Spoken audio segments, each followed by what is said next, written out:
ইন্নাল হামদুলিল্লাহ ওয়াসসালাতু ওয়াসসালামু আলা রাসূলিল্লাহ আম্মা বাদ।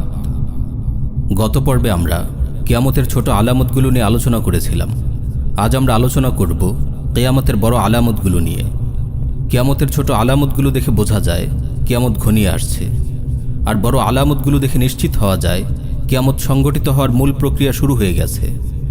সহিহ মুসলিমে এসেছে, সাইয়্যিদুনা হুযায়ফা বিন আসিদ আল গিফারি রাদিয়াল্লাহু আনহু বলেন, একবার আমরা আলোচনা করছিলাম, রাসূল সাল্লাল্লাহু আলাইহি ওয়াসাল্লাম আমাদের আওয়াজ শুনলেন। তিনি জানতে চাইলেন, মা তাযাকারুন, তোমরা কি নিয়ে আলোচনা করছো? সবাই বলল, আমরা কিয়ামতের আলোচনা করছিলাম। তখন তিনি বললেন, ইন্নাহা লান তাকুমা হাত্তা তারাউনা ক্বাবলাহা 10 আয়াতিন, কিয়ামত সংগঠিত হবে না যতক্ষণ না এর পূর্বে 10টি আলামত প্রকাশ পায়। এই বলে তিনি একে একে 10টি আলামত উল্লেখ করলেন। তিনি বললেন, 1 ধোঁয়া, 2 দাজ্জাল, 3 দাব্বাতুল আরদ, 4 পশ্চিম দিকে সূর্যোদয়, 5 আসমান থেকে ঈসা আলাইহিস সালামের অবতরণ, 6 ইয়াজুজ মাজুজের আবির্ভাব, 7 প্রাচ্যে ভূমিধস, 8 পাশ্চাত্যে ভূমিধস, 9 জাজিরাতুল আরবে ভূমিধস, 10 ইয়েমেন থেকে প্রকাশিত আগুন, যেটি সকল মানুষকে হাসরের ময়দানে সমবেত করবে। এছাড়াও অন্যান্য অনেক হাদিসে আরও আলামতের কথা এসেছে। প্রিয় ভাই ও বোন, আজ আমরা কিয়ামতের বড় আলামত সম্পর্কিত সবগুলো হাদিসকে সামনে রেখে উল্লেখযোগ্য বড় আলামতগুলো আপনাদের সাথে আলোচনা করব ইনশাআল্লাহ। তবে আমরা হাদিসে বর্ণিত আল মালহামাতুল উজমা তথা মানব ইতিহাসের সর্ববৃহৎ মহাযুদ্ধ, বিশ্বজুড়ে খেলাফা আলা মিনহাজিন নবুয়া পুনঃপ্রতিষ্ঠা ইত্যাদি থেকে শুরু করে সবগুলো ঘটনার বিস্তারিত বর্ণনা ও ঘটনার ধারাবাহিকতা এই পর্বে উল্লেখ করব না। আমরা বিচ্ছিন্নভাবে বড় আলামতগুলো বলেই শেষ করব। আলাদা আলাদা পর্বে আমরা ধারাবাহিকভাবে শেষ জামানার ঘটনা প্রবাহ বিস্তারিত তুলে ধরব ইনশাআল্লাহ। 1 ইমাম মাহদির আবির্ভাব। কিয়ামতের পূর্বে পৃথিবীতে যখন জুলুম, ফাসাদ, নাফরমানি ব্যাপকভাবে ছড়িয়ে পড়বে, তখন ইমাম মাহদির আবির্ভাব ঘটবে। তার নেতৃত্বে গোটা উম্মতে মুসলিমা একত্রিত হবে। তিনি গোটা পৃথিবীকে ন্যায় ও ইনসাফে ভরে তুলবেন। রাসূল সাল্লাল্লাহু আলাইহি ওয়াসাল্লাম ইরশাদ করেন, আল মাহদিয়্যু মিন্নি আজলাল জাবহা আকনাল আনফ ইয়ামলাউল আরদা কিসতান ওয়া আদলা কামা মুলিআত জাওরান ওয়া যুলমা ইয়ামলিকু 7 সিনিন। মাহদি আমার বংশ থেকে আসবে, তার কপাল প্রশস্ত এবং নাক উঁচু হবে। তিনি পৃথিবীকে ন্যায় ও ইনসাফে ভরে তুলবেন, যেভাবে সেটি অন্যায় ও জুলুমে ভরেছিল। তিনি 7 বছর রাজত্ব করবেন। প্রিয় ভাই ও বোন, ইমাম মাহদি কে হবেন? তিনি কখন আবির্ভূত হবেন? তার শারীরিক বৈশিষ্ট্য কেমন হবে? তিনি কি কি কাজ করবেন? ইত্যাদি প্রশ্নের উত্তর নিয়ে আমরা আলাদা পর্বে আলোচনা করব ইনশাআল্লাহ। 2 দাজ্জালের আত্মপ্রকাশ। শেষ জামানায় দাজ্জালের আবির্ভাব ঘটবে। সে নিজেকে রব দাবি করবে। মানুষের ঈমান পরীক্ষা করার জন্য আল্লাহ তাআলা তাকে অনেক অলৌকিক ক্ষমতা দান করবেন। দাজ্জাল সশরীরে আত্মপ্রকাশ করবে। একদল বিভ্রান্ত লোক মনে করে দাজ্জাল কোনো শরীরী ফিতনা নয়। বর্তমান পাশ্চাত্য সভ্যতাই দাজ্জাল। এটি সম্পূর্ণ মন গড়া একটি ধারণা। দাজ্জাল মানব ইতিহাসের সর্ববৃহৎ ও সর্বাধিক ভয়াবহ ফিতনা। রাসূল সাল্লাল্লাহু আলাইহি ওয়াসাল্লাম ইরশাদ করেন, মা বুইসা নাবিয়্যুন ইল্লা আনযারা উম্মাতাহু আল আ'ওয়ার আল কাযযাব আলা ইন্নাহু আ'ওয়ার ওয়া ইন্না রাব্বাকুম লাইসা বিআ'ওয়ার ওয়া ইন্না বাইনা আইনাইহি মাকতুবুন কাফির। যত নবী পৃথিবীতে প্রেরিত হয়েছেন সবাই কানা মিথ্যুকের ব্যাপারে উম্মতকে সতর্ক করেছেন।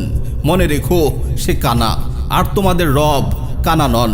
তার 2 চোখের মাঝে কাফির লেখা থাকবে। এখানে রাসূল সাল্লাল্লাহু আলাইহি ওয়াসাল্লাম কানা মিথ্যুক বলে দাজ্জালের কথা বুঝিয়েছেন। দাজ্জাল নিয়ে আলাদা পর্বে আমরা বিস্তারিত আলোচনা করব ইনশাআল্লাহ। 3 আসমান থেকে ঈসা আলাইহিস সালামের অবতরণ। কিয়ামতের বড় আলামতগুলোর একটি হলো আসমান থেকে ঈসা আলাইহিস সালামের অবতরণ। তিনি সিরিয়ার দামেস্কে অবতরণ করবেন। তিনি এসে দাজ্জালকে হত্যা করবেন।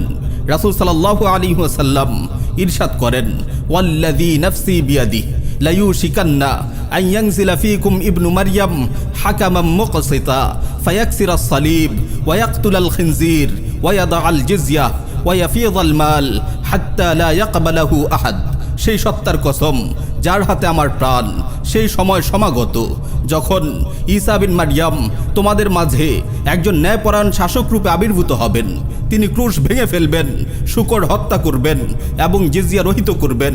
আর তখন সম্পদের প্রাচুর্য এত বেশি হবে যে নেয়ার কেউ থাকবে না। 4. ইয়াজুজ মাজুজের আবির্ভাব। কিয়ামতের আগে ইয়াজুজ মাজুজের আবির্ভাব ঘটবে। তারা ইয়াফিস বিন নূহ আলাইহিস সালামের বংশধর।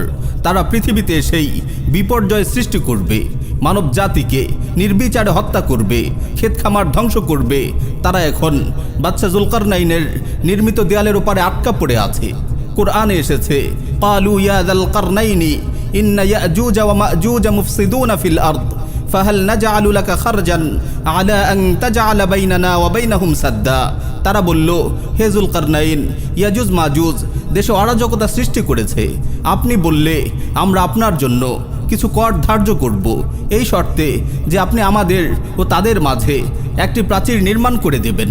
কিয়ামতের পূর্বে বাদশা জুলকারনাইনের তৈরি এই দেয়াল ভেঙে যাবে। তারা দলে দলে লোকালয়ের উপর হামলে পড়বে।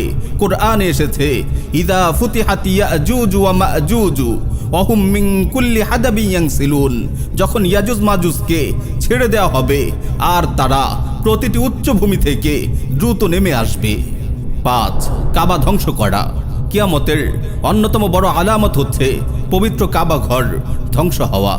সাহিহ বুখারীতে এসেছে, রাসূল সাল্লাল্লাহু আলাইহি ওয়াসাল্লাম ইরশাদ করেন, ইউকাররিবুল কাবা যু সুয়াইকাতাইন মিনাল হাবশা। হাবশার অধিবাসী জনৈক ব্যক্তি কাবাঘর ধ্বংস করবে। তার উভয় পায়ের নলা হবে সরু ও হালকা। সাহিহ বুখারীতে বর্ণিত অপর হাদিসে এসেছে, কাআন্নী বিহি আসওয়াদা আফহাজ ইয়াকলাউহা হাজারান হাজারা। সরু নলার সেই কালো লোকটিকে যেন আমি চোখের সামনে দেখতে পাচ্ছি, যে কাবা ঘরের প্রতিটি পাথর খুলে ফেলবে। ইমাম ইবনে হাজার রাহিমাহুল্লাহ বলেন, কিয়ামত যখন ঘনিয়ে আসবে, আল্লাহর জমিনে আল্লাহ বলার কেউ থাকবে না, তখন এই ঘটনা ঘটবে। 6. ধোঁয়া প্রকাশ পাওয়া। ধোঁয়া প্রকাশ পাওয়া কিয়ামতের বড় আলামতগুলোর একটি। এই ধোঁয়া পূর্ব থেকে পশ্চিমে ছড়িয়ে পড়বে এবং কিছু সময় পৃথিবীতে থাকবে। কুরআনুল কারীমে আল্লাহ রাব্বুল আলামিন ইরশাদ করেন, ফারতাকিব ইয়াওমা তা'তিস সামাউ বিদুখানিম মুবিন ইয়াগশান নাসা হাযা আযাবুন আলীম। অতএব সেদিনের অপেক্ষা করো যেদিন আকাশ স্পষ্ট ধোঁয়ায় ছেয়ে যাবে, যা মানুষকে ঢেকে ফেলবে। এটি এক যন্ত্রণাদায়ক আযাব। 7. 3 স্থানে ভূমিধস। আলোচনার শুরুতেই আমরা সহিহ মুসলিমে হুযায়ফা বিন আসিদ আল গিফারি রাদিয়াল্লাহু আনহুর বর্ণিত একটি হাদিস পেশ করেছি, যেখানে কিয়ামতের পূর্বে 3টি ভূমিধসের কথা বলা হয়েছে। একটি হবে প্রাচ্যে, আরেকটি হলো পাশ্চাত্যে, তৃতীয়টি হলো আরব উপদ্বীপে। 8. পশ্চিম দিক থেকে সূর্যোদয়।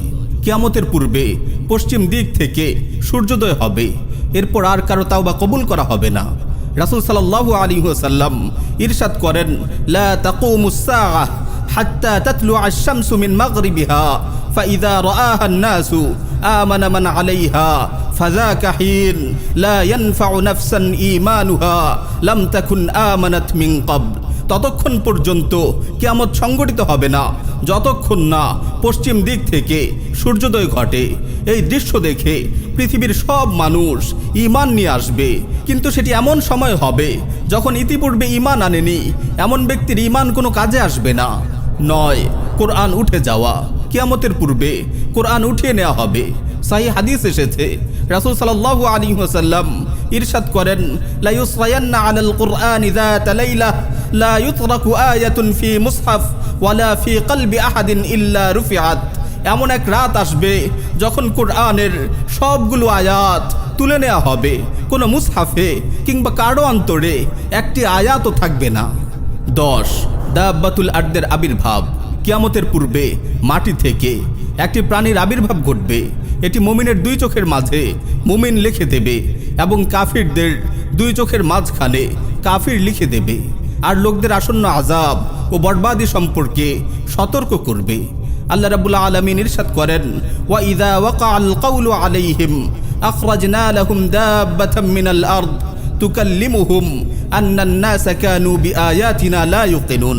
যখন ঘোষিত শাস্তি তাদের নিকটে আসবে, তখন আমি তাদের জন্য ভূমি থেকে একটি প্রাণী বের করব, যেটি তাদের সঙ্গে কথা বলবে, এজন্য যে মানুষ আমার নিদর্শনসমূহ দৃঢ়ভাবে বিশ্বাস করত না। 11 ঠান্ডা বাতাসে মুমিনদের মৃত্যু। কিয়ামতের পূর্বে যখন কুরআন তুলে নেওয়া হবে, ইলম তুলে নেওয়া হবে, তখন এক ধরনের মৃদুমন্দ শীতল হাওয়া প্রবাহিত হবে, যে হাওয়া সকল মুমিনের মৃত্যু ডেকে আনবে। একজন মুমিন অবশিষ্ট থাকবে না, দুনিয়াতে কেবল মন্দ লোকেরাই থেকে যাবে। তাদের উপরই কিয়ামত সংগঠিত হবে। সাহিহ মুসলিমে এসেছে, রাসূল সাল্লাল্লাহু আলাইহি ওয়াসাল্লাম ইরশাদ করেন, ইন্নাল্লাহা ইয়াবআসু রিহান মিনাল ইয়ামান আলয়ানা মিনাল হারির ফালা তাদাউ আহাদান ফি কলবিহি মিন ঈমানিন ইল্লা কাবাদাতহু। আল্লাহ রাব্বুল আলামিন ইয়েমেনের দিক থেকে মৃদুমন্দ এক বাতাস প্রবাহিত করবেন, যেটি রেশমের চেয়েও কোমল। এই বাতাস সকল মুমিনের মৃত্যু ডেকে আনবে। 12 আগুন প্রকাশ পাওয়া। কিয়ামতের সর্বশেষ আলামত হলো আগুন। সুনান আবু দাউদে সহিহ সনদে বর্ণিত হয়েছে, রাসূল সাল্লাল্লাহু আলাইহি ওয়াসাল্লাম ইরশাদ করেন, তাখরুজু নারুম মিনাল ইয়ামান মিন কারি আদান তাসুকুন নাসা ইলাল মাহশার। ইয়েমেনের আদান অঞ্চলের নিম্নভূমি থেকে একটি আগুন বের হবে, যেটি সকল মানুষকে তাড়িয়ে হাসরের ময়দানে সমবেত করবে। ওয়া আখিরু দাওয়ানা আনিল হামদুলিল্লাহি রাব্বিল আলামিন।